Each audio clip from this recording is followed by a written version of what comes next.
Hi, George Febish here. Today, instead of talking about a city, I'm going to talk a little bit about our experiences when we go and spend time in our condo in southern Italy.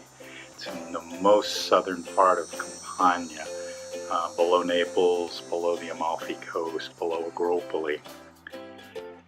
Usually when we go there, we spend a couple of weeks at the condo and we then take a week to go elsewhere in Italy. Puglia, Tuscany, Rome, and I've been all over Italy on jobs. I've lived in northern Italy, but Joanne has not been up north, and we're going to rectify that soon. We'll make a trip to Venice and my favorite little city, not so little, Milan. We'd also love to be up there for truffle season. White truffles are an addiction. Now, this time we decided we just wanted a relaxed vacation, and we went to our condo for the whole time. We spent some time at the beach, and the beach there, you basically pay 20 euros and you get 2 lounge chairs, a table with an umbrella, free Wi-Fi. And of course they have food and drinks that you can get. You can actually drink Prosecco in a glass right on the beach. Italians know how to live. We also love our restaurants in our area. We have some favorite ones like La Campagnola. We spend a lot of time there. The pizza there is probably the best in our area. It's just like you get in Naples. We also love the bars, especially for breakfast. Bars in Italy aren't just about drinking. They're also about breakfast and lunch. We have 2 that we love. Pasticceria Franco. This is a pastry shop with a bar. They do have drinks. You can get your coffee or cappuccino in the morning. They have tons of different pastries you can pick from, and it's so well made. It's so delicious. It's not to be missed. The other one is Isola Verde. What they have going for them is that they're right on the beach. You sit outside in front of it, and you're looking at palm trees and the sand and the water, the Tyrrhenian Sea. Beautiful, beautiful. They're more of a typical bar. They have gelato, they have all kinds of drinks, alcoholic drinks and soft drinks. They do sandwiches for lunch and pasta sometimes for dinner. But in the morning, they're cornetto type, torta type place. And for those who don't know, cornettos they look like a croissant. Don't ever call them croissants in Italy. They don't like that. They're cornetto. And multiple ones are cornetti. So you can get them plain, you can get them cream filled, marmalade or jelly filled, and cioccolato, one of my favorites. Now, this time, when we rented a car in Rome, we typically fly into Rome because we can get more flights to there.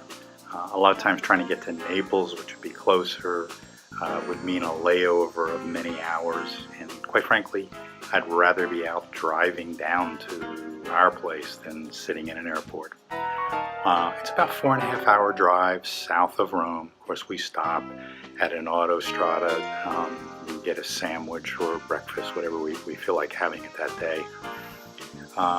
This time we rented a Citroen C3, which is a car that it's a diesel, manual of course, has incredible mileage. Typically when I drive down, I end up having to get gas close to our place, but don't quite make it. This time we were down on a half a tank of gas and drove around most of the first week and still had gas in the tank.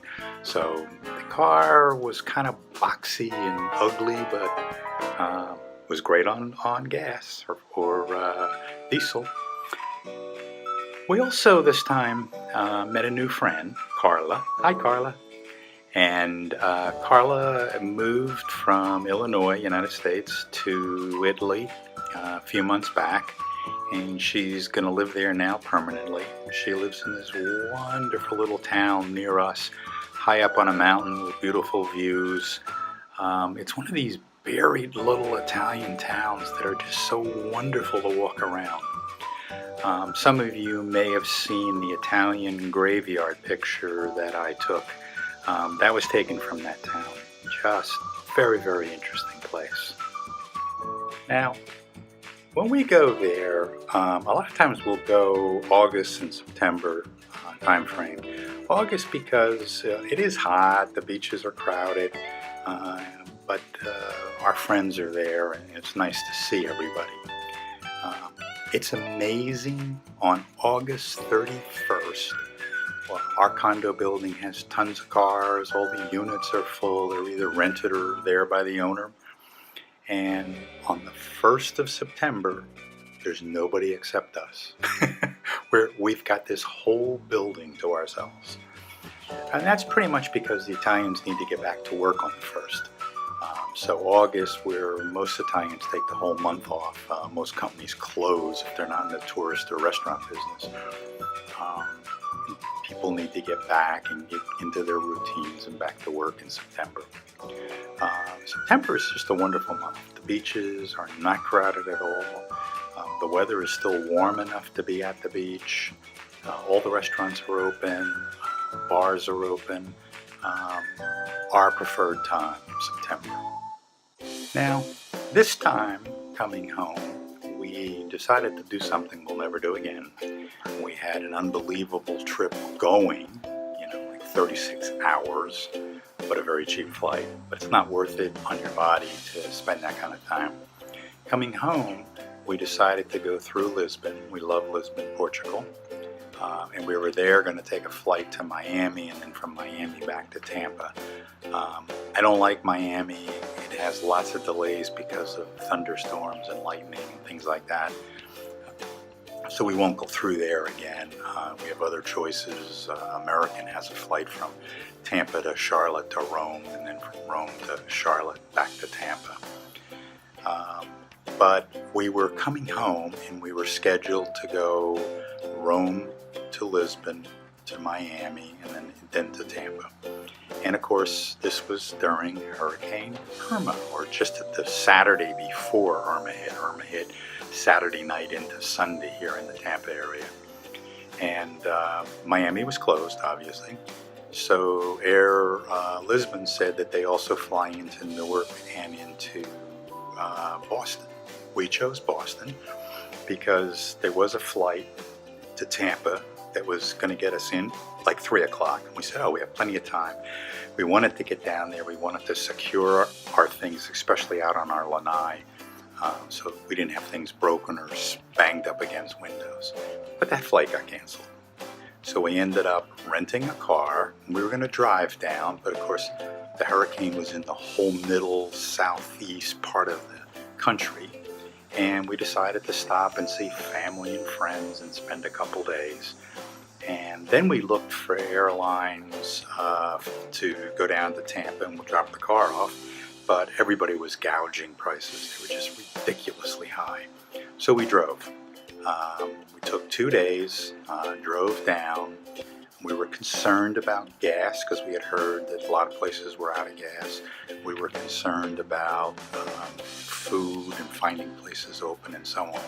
But the only place that we found a problem was in the lower 30 miles or so of Georgia, where there were no services, no gas, no hotels, no power, nothing. Otherwise, we were fine. We decided to keep our gas tank always 3/4 full. That way, if we ran into an area that didn't have gas, we could go a long way. But we really didn't have any problem finding gas. Some of the food places were very, very limited because their trucks with supplies had not gotten back into. And as Joanne would tell you, probably the most serious thing is there wasn't a lot of toilet paper. So they need to think about that on the next hurricane. Okay, I hope you enjoyed this video. It gives you a little idea how we spend our time in Italy. People who have seen a lot of Italy. I've spent years working there and living there, probably made over 100 trips to Italy. And this will give you an idea of what we do when we go, especially to our area that we're very familiar with. We just relax and enjoy Italian life. For now, ciao and arrivederci.